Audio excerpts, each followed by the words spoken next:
Hi everyone, it's Tess from teachwithtess.com, and on my channel you find lots of information about Wales English, and there are some top tips for ESL teachers, new and old, and anyone who's wanting to join the online teaching community. So welcome. Now today I thought I would tackle that slightly difficult question of why you weren't hired. There are many referrals that I coach. A lot of them do get in and they are hired, but you are inevitably have those who don't and are very disappointed. They've done loads of work. They thought they'd prepped everything, they'd practiced, they'd done everything they could, but it didn't quite go to plan. So what I'm going to do is I'm going to do this in two ways. I'm going to sort of imagine, first of all, that you've done your application online, you've gone through that whether or not with a referrer, but you've put in your CV, your resume if you're American, you've put in your CV and you didn't get through screening. So I thought I'd just go through the key factors behind why you may not have had your CV accepted. Okay, so first of all, this seems very obvious to say, but do you meet their requirements? Wales English is terribly strict about this. You have to come from USA, UK, Canada, Ireland, Australia, New Zealand. There are no exceptions. I still, unfortunately for this wonderful South African teachers, they are not accepting South Africans. And I still see many apply and they don't get through. Do you have the right education? Do you have a bachelor's degree? Have you got your TEFL? I've seen CVs where there's clearly no TEFL or TESOL or equivalent. And without these things, you are not going to get through to the next stage. So first point, do you meet their requirements? Second point, when you actually look at the CV, is the information, those key things, is the information clear to see? So many CVs that I've reviewed for my referrals, I've asked them just to tweak it a bit, because you have to go right down to the bottom of the page to find whether or not they've got a bachelor's degree. It needs to scream right out at the top. Are you a native English speaker from one of the countries that they recruit from? It needs to scream out from the top. Do you have experience? Talk about it where it's visible. So this idea of getting really key information out immediately, seeing it right at the top of your CV, is so important, because especially as I'm filming this in the middle of COVID times, they have hundreds of applications coming in every week. So it's really, really competitive. So you need to stand out. Now, another thing that's really important is your layout clear. It sort of links into the other thing. Sometimes things are very messy. I've seen CVs where the experience doesn't even follow date. So, there isn't a logical order to it, or the font is quite hard to read. So make sure, again, that it flows well, that it's easy to read, because you will be given about 30 seconds to convince the recruiting team at Wales English to look further down to see a bit more about you. So that top part of your CV is so important. I cannot stress that enough. Now, is your experience relevant? Wales English asks for 1 year's teaching experience minimum. Now, at the moment, they have so many applications, they're pretty strict with this. Now, you may be watching this video in slightly different times, in which case they will potentially consider you with less experience.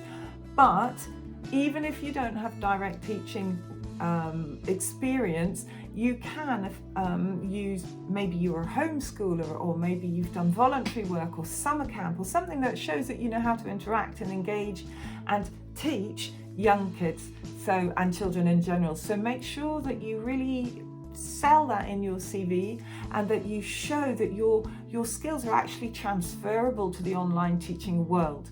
So make sure that that is clearly outlined.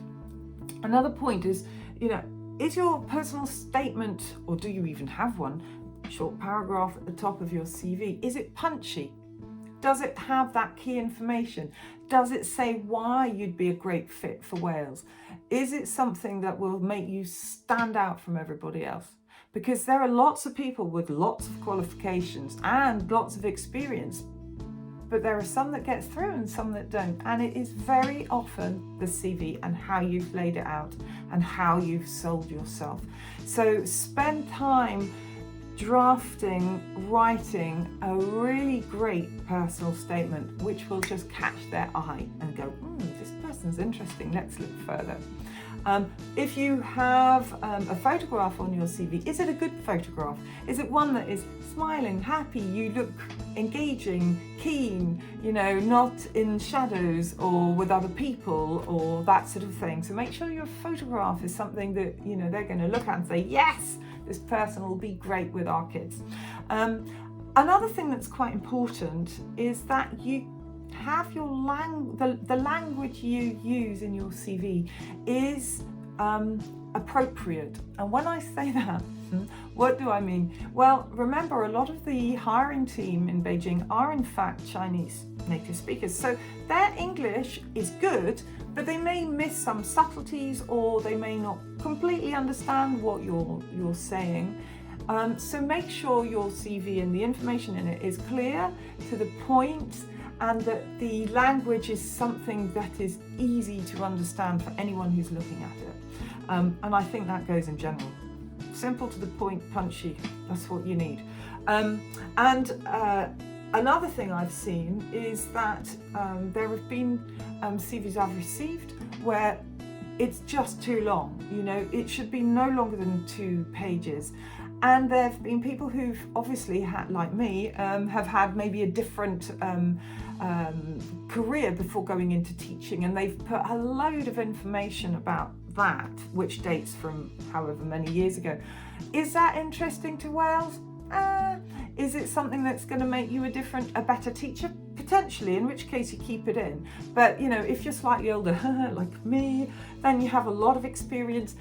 Well, I would advise you maybe weed some of it out, or put a sort of short paragraph that keeps the length of your CV down, just sort of summarising what you did over a period of 5 or 8 or 10 years, if it's absolutely got nothing to do with teaching children, because they're not going to be interested in it, frankly. But they do want to see what you were doing in the dates since you finished education. So that's something else. Make sure that you account for everything. I have CVs where, we're in 2020 and their professional experience ended, or they have no more after 2013. So what have they done since 2013? So remember to put something, whether it's traveling, whether it's just, you stopped work, you had kids, or whatever it is, just say why you weren't working, because they will ask, or they will just go, and not go any further.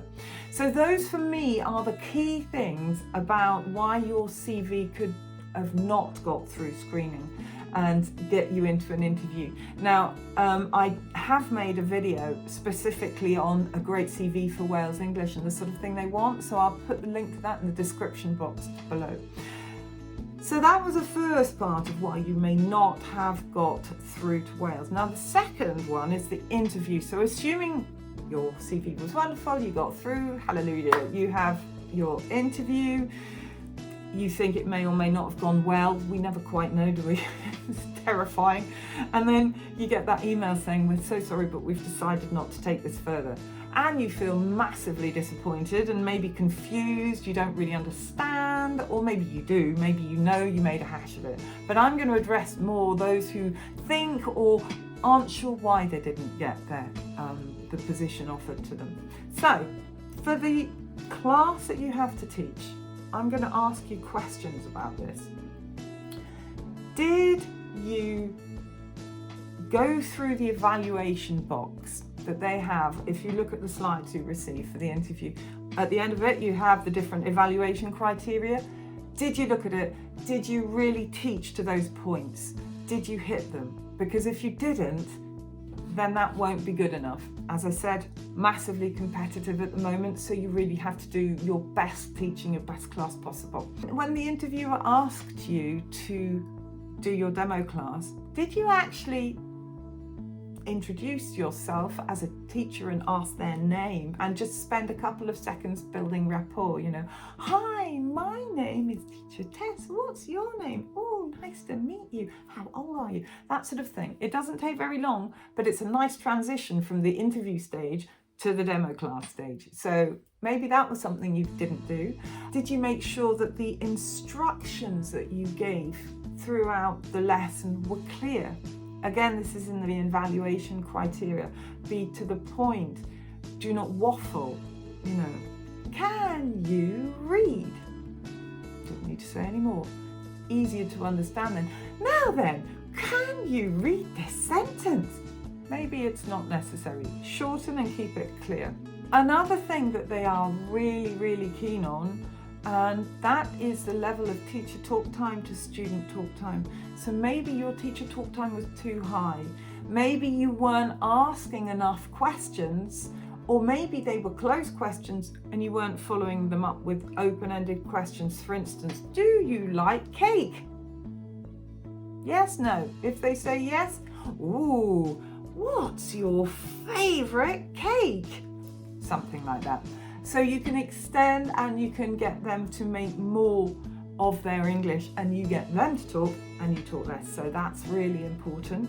What about your TPR?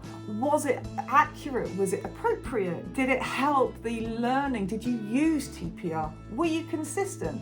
So think about that. Maybe it was too complicated. Sometimes when we're in interview, it's just like either we forget everything and we go, oh, and then sort of do this when we meant to do that, or we use a certain gesture, maybe this for family, and then afterwards you do something completely different. It's really hard to be consistent when we're nervous, but maybe your TPR could have let you down. Another thing that's really important and that they do look for is error correction. Did you do that? Did you notice an error? Did you correct it in a way that they were able to repeat, so they corrected their own mistake? So this is again something you need to think about. Error correction is very important. Now, something else that you will have seen in the guidance for each slide is that they want you to make connections with the student's life. Did you do that? So there is, one of the slides, there's something about celebrations and holidays and birthdays, that sort of thing. So instead of just getting them to read what do you see in the picture, ask them about, how do you celebrate your birthday? And see how they will extend, and that connects to them and their life. And again, how do you celebrate Chinese New Year? Or do you help your mum in the yard? Yes, I do. No, I didn't. Ooh, what do you do? And you can constantly try and bring the learning back to them so they connect learning to their real life. Wales looks for this. So did you do that?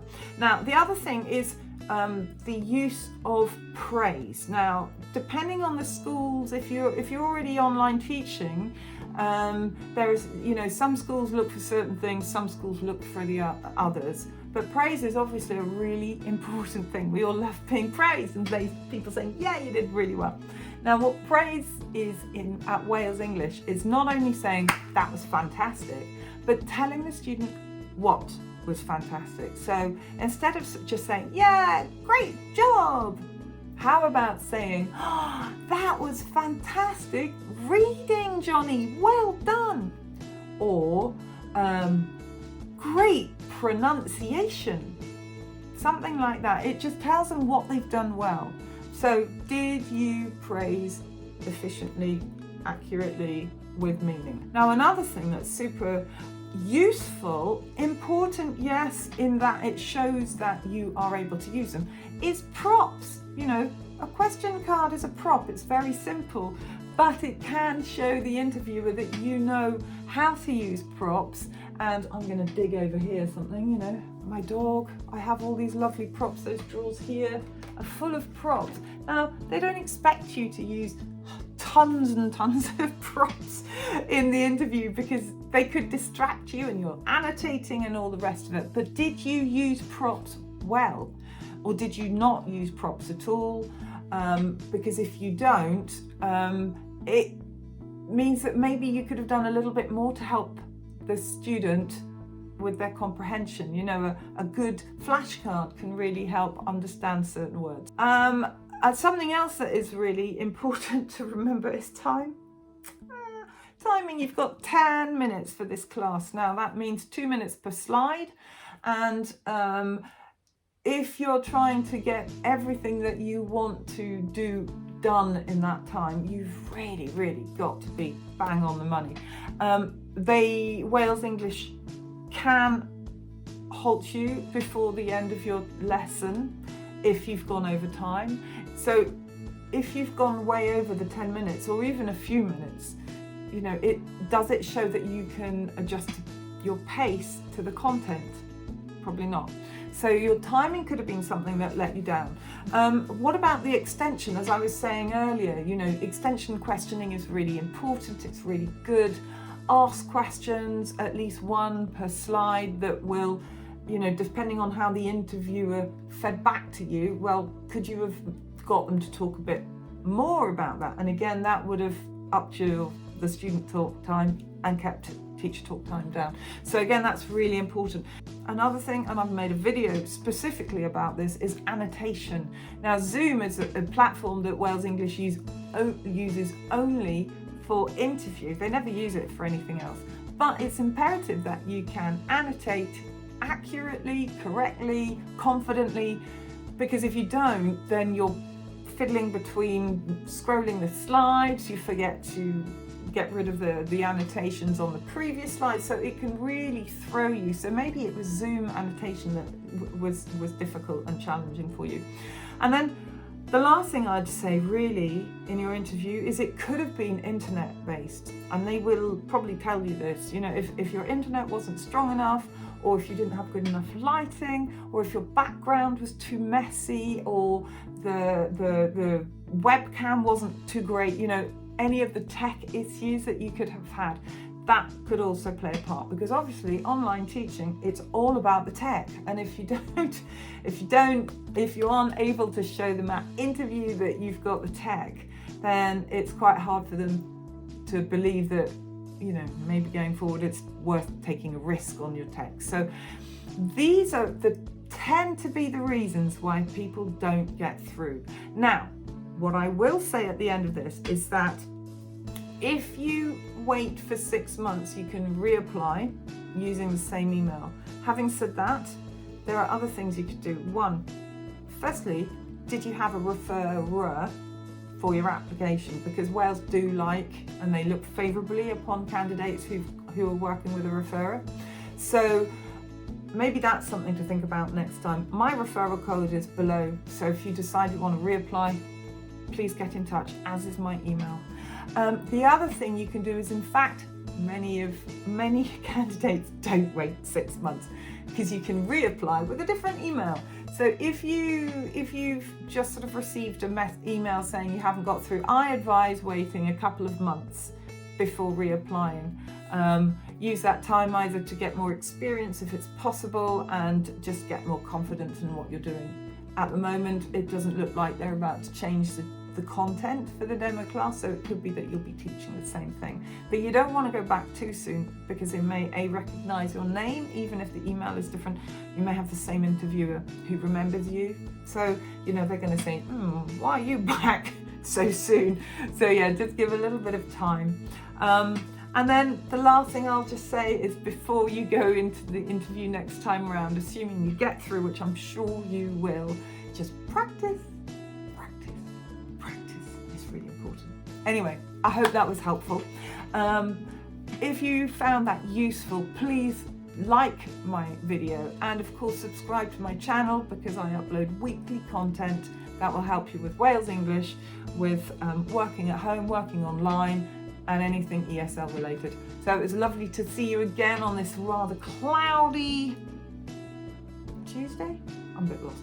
Anyway, I'll see you soon. Bye.